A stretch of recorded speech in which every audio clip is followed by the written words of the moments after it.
আসসালামু আলাইকুম। মানুষ কখন সচেতন হবে? এতগুলি আসলে এখানে ঘটনা ঘটে গেছে।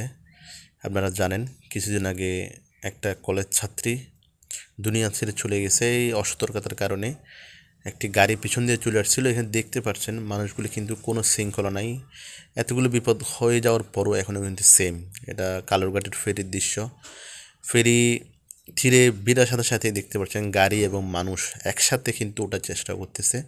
কোনো শৃঙ্খলা নেই, যার কারণে কিন্তু প্রতিনিয়ত এখানে এই দুর্ঘটনাগুলি ঘটছে। দেখতে পাচ্ছেন এখানে মানুষ এবং গাড়িগুলি কিন্তু কেউ কাউকে ছাড় দিচ্ছে না, কেউ কারোর জন্য অপেক্ষা করতেছে না।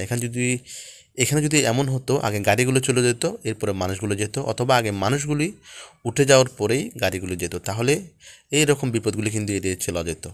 তবে এখানে কোনো শৃঙ্খলা নেই, কেউ কাউকে মানছে না, কেউ কাউকে ছাড় দিচ্ছে না। একটু সতর্ক হলে কিন্তু এই বিপদগুলি এড়িয়ে চলা যায়।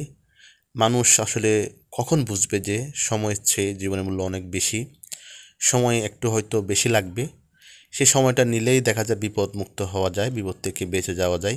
তো সবাই আশা করব নিয়ম শৃঙ্খলা মেনে চলবেন এবং একটু সময় নিয়ে ফেরি পারাপার হবেন।